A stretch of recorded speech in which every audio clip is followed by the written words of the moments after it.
folks. Allow me to introduce George Clark. He's got 40 years of corporate experience, and including roles at the C-suite level. As a non-executive director, he's chaired a global professional body, and he's run his own international risk management consultancy business. He also understands and can relate to organizations and individuals at the executive board level. And he's also worked in every area and function of within a large organization. He's mentored, coached, sponsored, and sponsor people development programs. So he's got an extensive background. He's got a great accent, and I'm going to hand it over to George. George, to you, sir. Thank you, Bernie. The check's in the post. I should have just said, I'm an old get with grey hair. I feel a bit of a fraud because there's so much energy and positivity in the room from all your introductions. And I'm going to talk about pain and the pain of leadership. So I'll try and keep the energy levels high. Why am I talking about pain? Well, because when people talk about leadership, they only talk about the fun stuff. They talk about shiny object syndrome, the bias of something new, different. Oh, look at me, I've got power, I've got influence. But with leadership comes responsibility. No, but with leadership, you will go through pain points. My experience is that those pain points come from two sources. They come from just stuff in the organization, and they come from personal touch points, issues, actions. But just to be clear, I am a fan of leadership, and it is fun. And I'm a non-exec director on a board here. We're recruiting for a new executive team member. And I'm humbled to be on the interview panel. And one of the people being interviewed asked a really good question of the panel. He said, "So why did you want to be involved in this company?" And the CEO said, "Because it's fun." Now this is a CEO that's just had to deal with COVID and 50% of her income streams disappearing. She's gone through a rebranding exercise. She's gone through a restructuring exercise. She's gone through some funding issues. But hey, it's fun. Why? Because she loves the challenge, and leaders love challenge. But organizations will throw up pain. Organizationally, the two things that probably chime with you guys is that 3 o'clock in the morning call. Right? My 3 o'clock in the morning call was, there's been a robbery. At 3 o'clock in the morning, the IRA had just robbed Northern Bank and taken out the whole cash centre. And that was an interesting experience for the next few months. We've all gone through restructures, and I've had to make whole teams, whole divisions redundant. For that reason alone, I would encourage everybody, have a mentor. I'm 64 and I've still got a mentor. My mentor's a guy called John, who was my senior non-exec director when I chaired the professional body. And I go to John when, what do I do here, mate? So that organizational pain, what do I do here?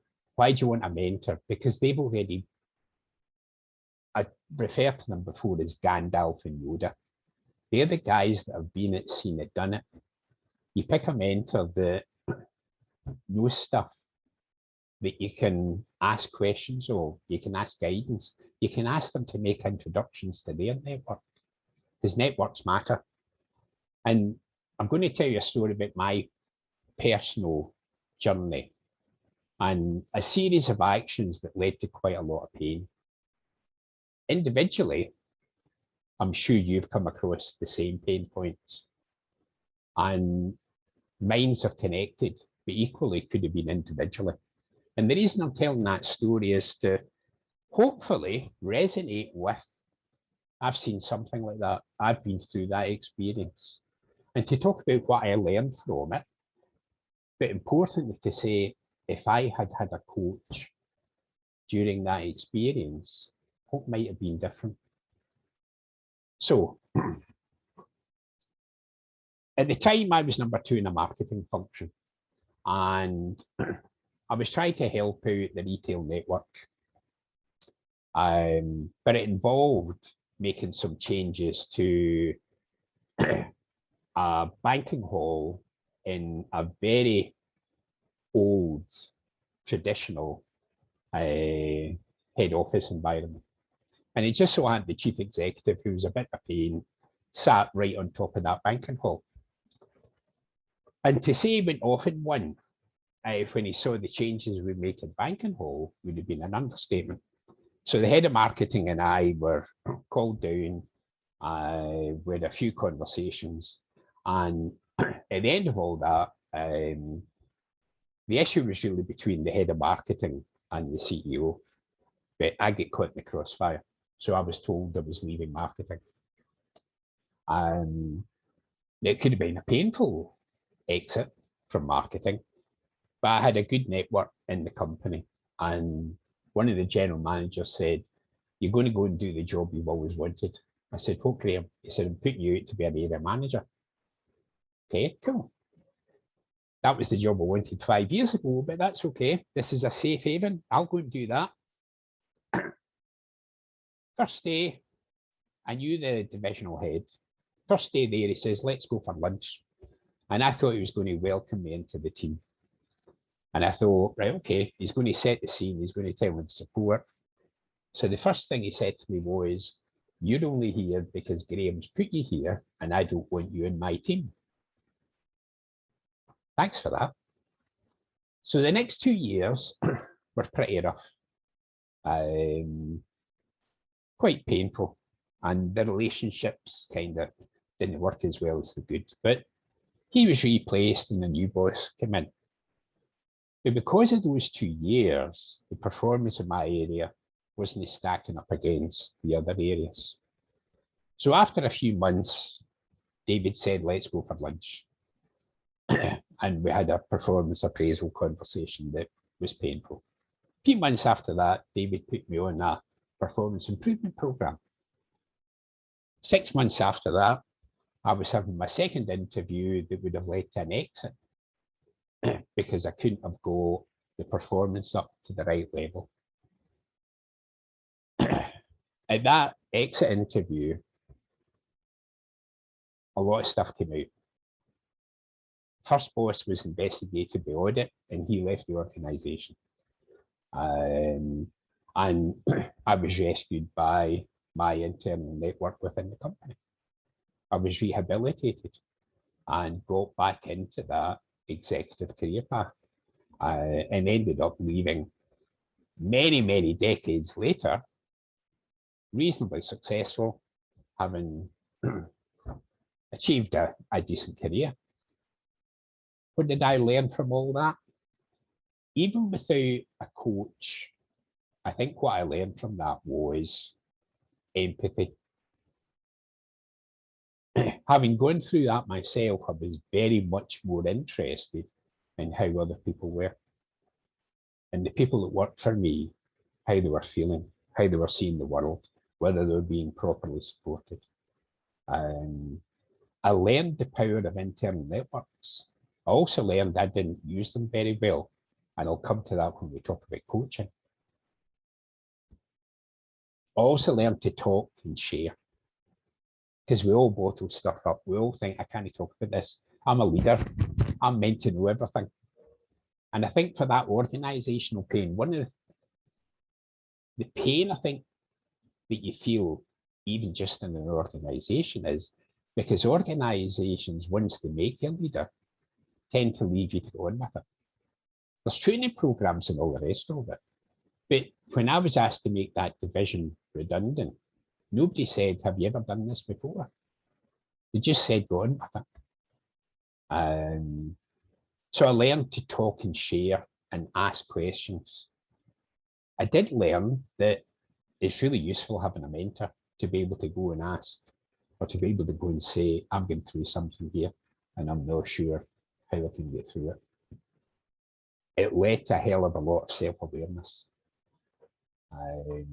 about how resilient I was and how actually it wasn't always me. And I think that's where, if I'd had a coach, there's a difference between a coach and a mentor.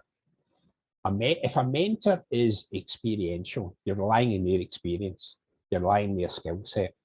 If you're going to ask them for advice and guidance, a coach relies on you to be self-directed.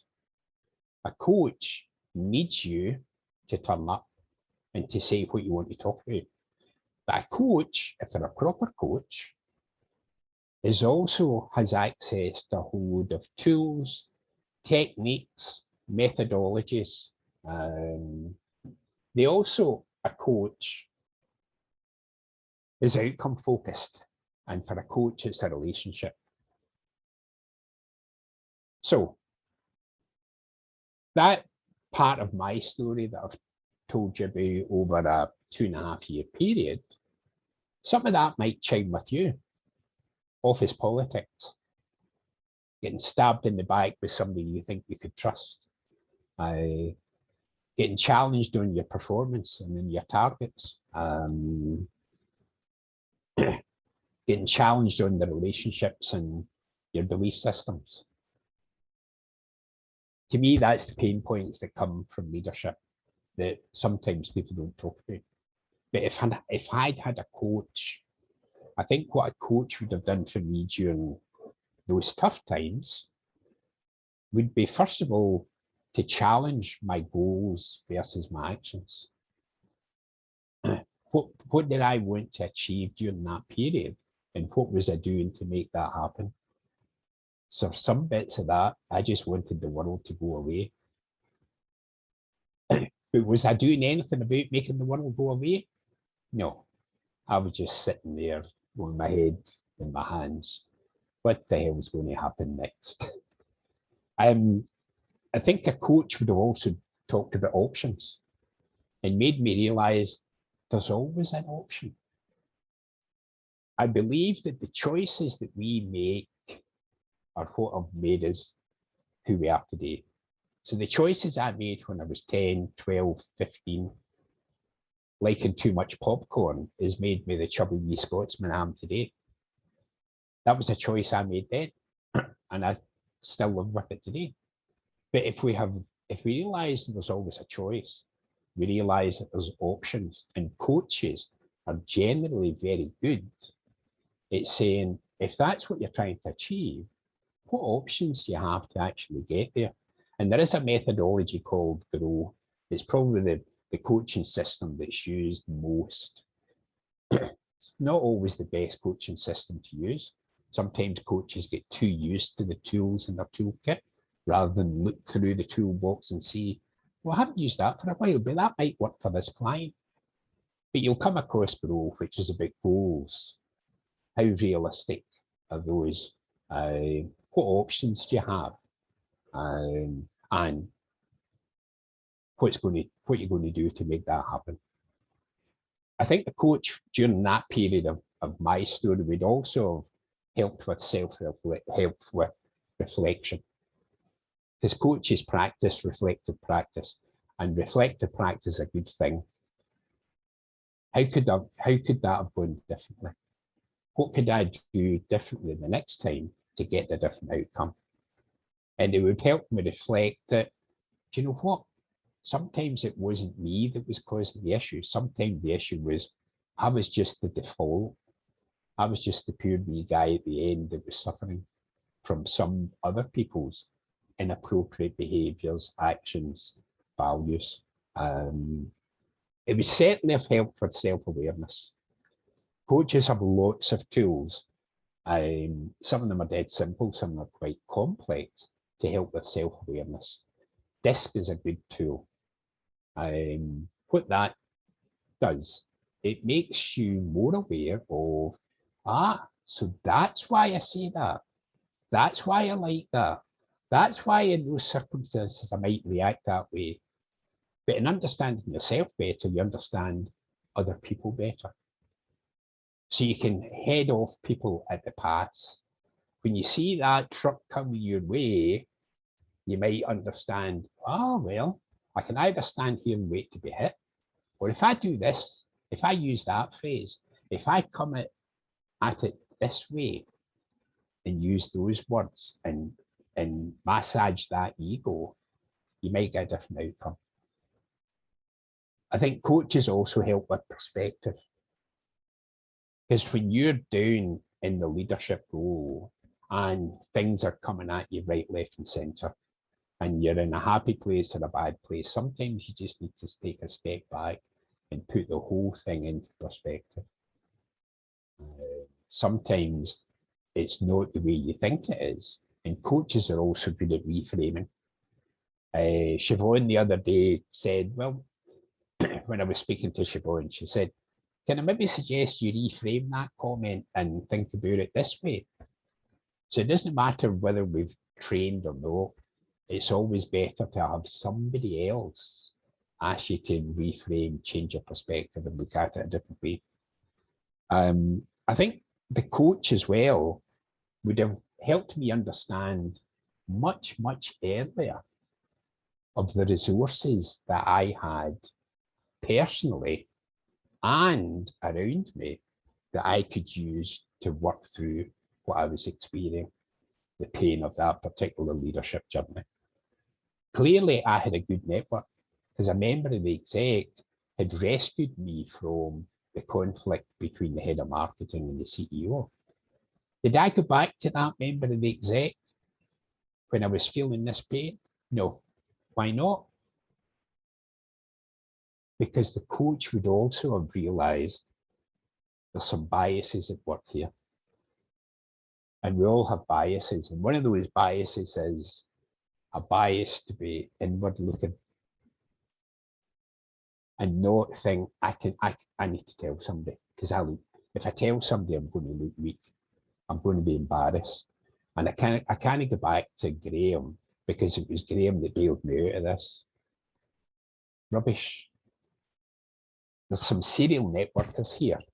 And the whole point about networking, whether it's internal to a company or it's like this external, is that people have your back. That's the point of a network. The point of a network is to build a relationship. And the strength of that relationship is tested in the good times, but in the bad times. And a coach would have let me see as one of those options, but George, you've got a network. How are you using that network? So that journey for me was painful. I learned a lot from it. It made me who I am today. It made me a better leader because I became more empathetic. When I think back to the organizational pain of making a whole function redundant, yeah, I set up one-to-ones. I talked to people, but it was a process I was going through. My journey made me realize there's people at the end of this. I remember being on a major restructure, and part of that was we were throwing everybody up in the air and selecting people for new jobs that were coming up. And somebody thought it'd be funny to put a sign above the selection room with Job Centre above the top. And one of the program directors quite rightly said, if that's not down in the next 5 seconds, and then he had a conversation with everybody that chimed that this is about people and leadership is about people. So I knew nothing about emotional intelligence when I was making people redundant, but I sure as hell learned empathy and started to understand emotional intelligence and its importance as I went through my journey. And again, that's the kind of thing a coach brings to the party. A coach might also bring a tool or a technique such as the fire service use a 4-scale thing called thriving, surviving, struggling, in crisis. And they have descriptors for what each one looks like. Because a coach also knows about boundaries and knows, actually, I can help you when you're thriving, when you're surviving. I might be able to help you when you're struggling, but I can't help you when you're in crisis. I need access, and I recognize the boundary of when I can help and when I can't help. And at that point, I'm going to hand you, or I recommend you find a professional to have a conversation with. So my journey would have been different if I'd had a coach. I think the outcomes might have still been the same. I think if I'd made a different choice and left the organisation, I was still who I was. I was still a reasonably competent leader with a decent track record. I would have survived and thrived in another organisation. I chose to stay. Because sometimes what a coach does is make you realise that not choosing is also a choice. And I chose to sit and suffer. I came out the other end. Most people do. Some don't, sadly. And that's why that realisation of talking and sharing is important. Having networks is important. And that's why understanding the pain of leadership, I think, rather than everybody talks about the fun side, leadership can be tough. President of the US is finding that as we speak. I hope he's having support as we go through some of the challenges that are there. But his experience is no different from somebody who's coming as a leader for the first time. The incidents might be different, but the outcomes, the pain, the impacts might be smaller. But a coach and a mentor, now, the issue with coaching, I would say, is, and we were talking about this before we started, anybody can put a shingle above the door and say, I'm a coach. Right? It's a profession that still has to professionalise. So if you are thinking about a coach, get yourself a mentor, right? Whatever you do, get yourself a mentor. But if you are thinking about looking for a coach, ask if they're qualified. There's lots of different coaching qualifications. So ask them, so what qualification have you got? You don't want somebody who's got a coaching qualification from the back end of Wyoming, I would suggest. But if they're from the International Coaching Federation, the Institute of Leadership and Management, a recognised international professional body, accredited by, in my case, I'm a level 7 Institute of Leadership and Management certified executive coach and mentor. That level 7 comes from the UK's National Office of Qualification, standardisation of that different qualifications of different levels. Level 7 is getting towards diploma degree level. So find out what qualification you've got, who's it from, what's it for. I'm also an NLP practitioner, Euro learning. Because the kind of qualification might also define the kind of coach they are. I'm also a Reiki practitioner, and if I only did Reiki, I certainly couldn't coach you in leadership. Find out if they're part of a membership body. Why? Because that membership body would probably support the need for continuous professional development, rather than I got a qualification 5 years ago, and I've done no CPD since. Things change. New practices come about, new ideas and academic research from the psychology field comes about. Plus, being part of a membership body gives you access to peers. I can't coach everybody. I'm not right for coaching some people. So I might say, I can't help you, but I know a coach who can. So it's important that they're part of a coaching network, and that can be done through a membership body. Ask if they're insured. Because sometimes some of the stuff that we do as a coach is life-changing. It's like having a mechanic who's not a qualified mechanic working your engine. Do you really want to do that? And then find out they're not insured when the brake line comes off? No. So find out if they're insured.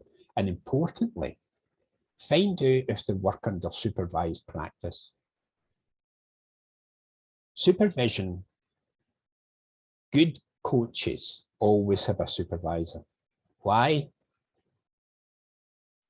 Because my supervisor, when I'm coaching, challenges me on what I might have missed, reinforces good practice, and it gives me a safe place, because a supervisor also makes sure that you as a coach are okay.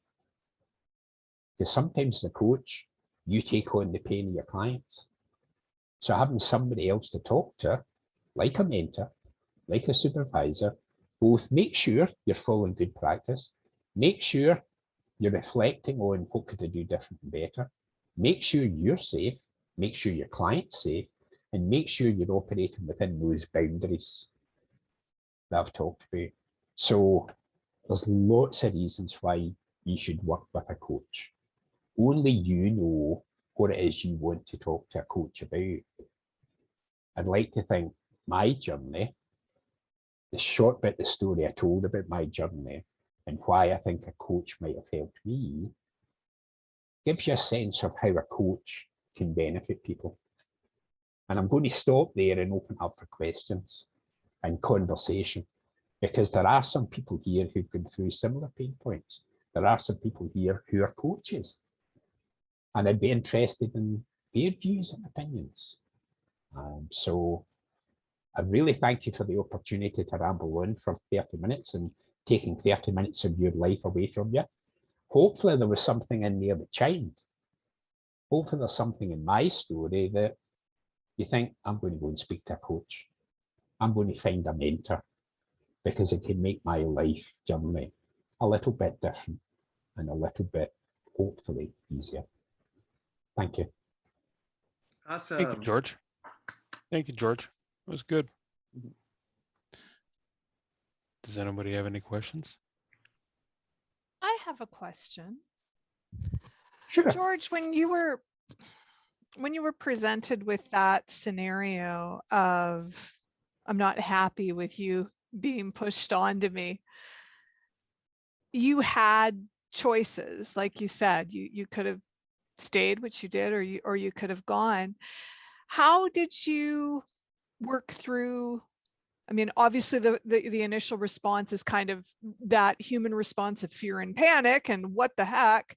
And then you get past that and you start to get into logic. So once you got into your logic brain and started to figure out you had choices, how did you work through your choices? Badly. Why? At that point, I had an ego. And I remember one of the first team meetings, because I'd come from head office, somebody commented as I came into the room, the ego has landed. Because I did have a bit of an ego. I thought it was better than I actually was.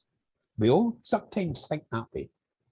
So the choice I made was partly, I'm going to show him.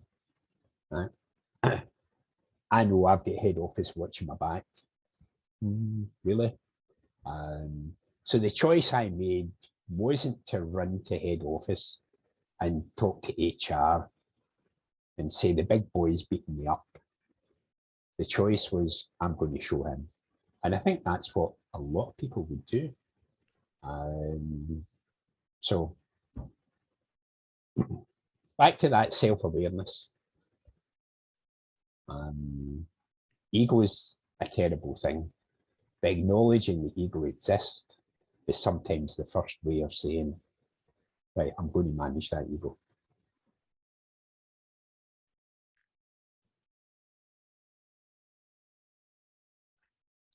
Anybody else with a question? There you go, Tanya. Hi, Tanya. George, you had mentioned in that in part of your journey you became a Reiki master, but you almost said that in passing. I was wondering if you could tell us a little bit about how influential that might have been in the approach and the way that you're looking at things now. It's a good question. The reason I became both an NLP and a Reiki practitioner is because my eldest daughter's bipolar. So the reason I did them was really to find a better way to support her. But the interest in Reiki came from somebody who I was working with in a large international bank as a contractor. And we started to talk about energy. And there is more to this world than lots of us talk about or realise. And the way I look at Reiki, and again, this placed a conversation I was having with Siobhan. You should have a conversation with Siobhan, by the way.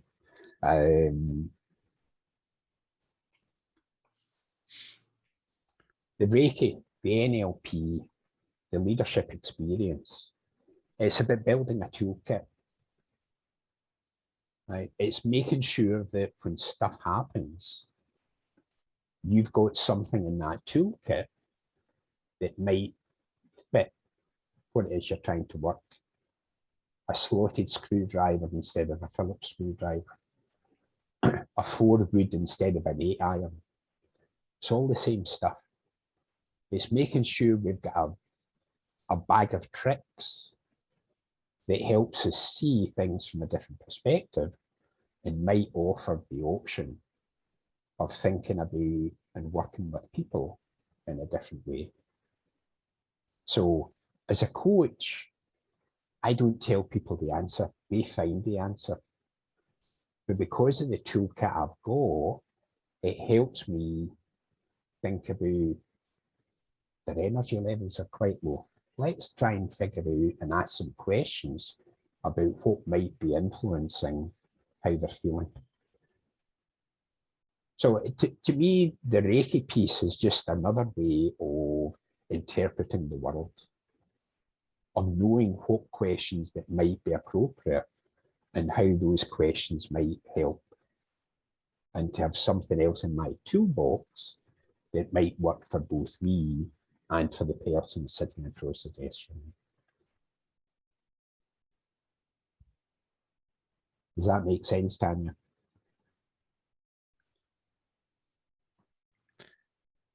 And Siobhan has a question. I do. Congratulations, George. I think it's such a progressive approach to take to coaching by having alternative tools and resources available to you. I love the fact that you bring energy into it, which is so true. And my question was actually going to be, do you think there's uncoachable people? I mean, I have a coaching background myself. I'm a career transition coach, but I've pivoted that into my current business. So using coaching skills and resources in a different way. But as you're in that more currently now, do you believe there's uncoachable people, or is it that the coaches are not equipped with the tools you've talked about? Good question. That holistic approach comes from, there's a coaching methodology described by Passmore, who's a psychologist. And he talks about taking a holistic approach and developing a really wide toolkit. So I can't claim credit for it. It was something that, it's also part of that. I had that toolkit, but there's that 4-grid box of unconsciously incompetent growing to consciously competent. The Passmore piece helped me become consciously competent and realize I've got all this stuff. If I used it this way, I may get a different outcome.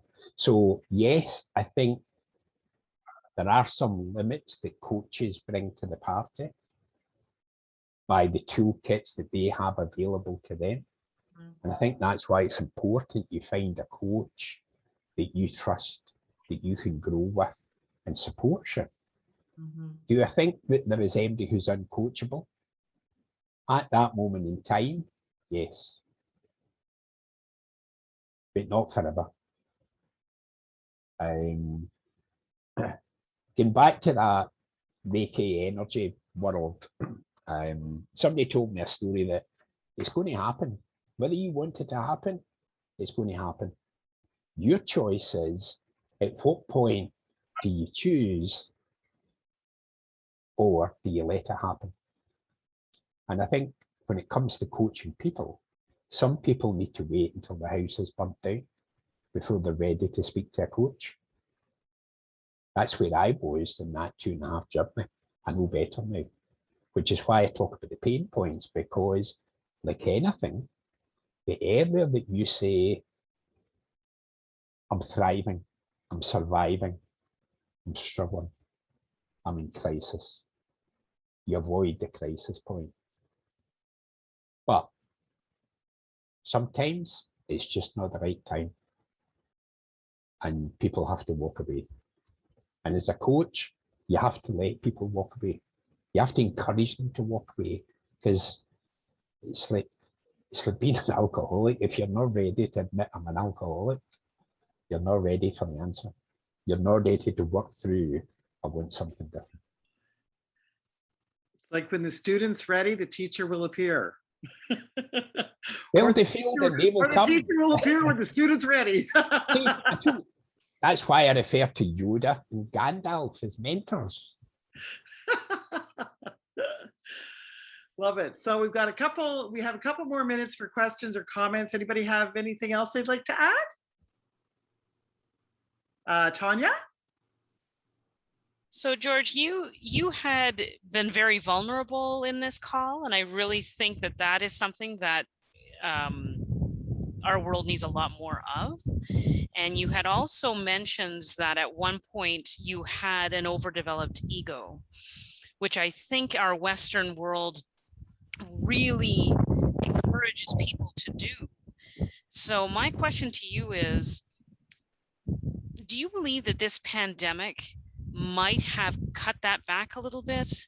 Do you think that maybe more people can be thinking the way you are now as opposed to the way that you once did? That's a bit, that's a big question. I think part of leadership is realizing that you should share your story, because we learn so much from people's stories. But if you don't tell the whole story, how are you going to build up that relationship with your team? There's some things you're going to filter out, right? But in the main, my experience is, if you tell your story about who you truly are, people engage. Teams trust you. Teams follow you. Teams contribute and share their stories.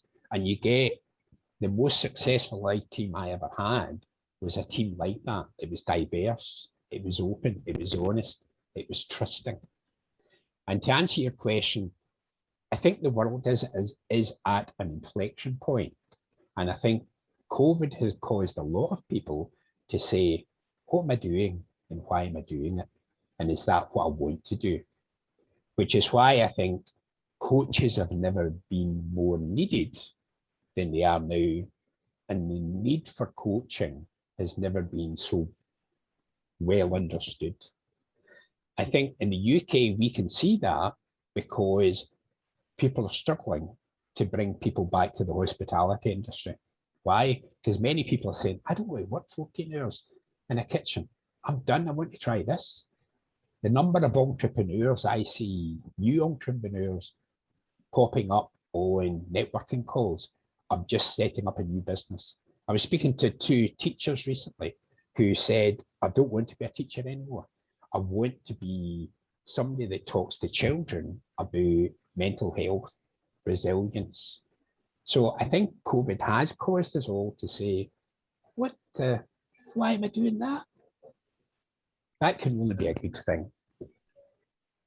But the goal setter that was on the call, the options, the coach, that's why a coach is important, because it opens up. So tell me about the options you think you have. Really? What about this? Have you thought about that? A mentor will talk about that as well. But they'll also say, right, so what are your goals? And are the actions that you're taking consistent with those goals?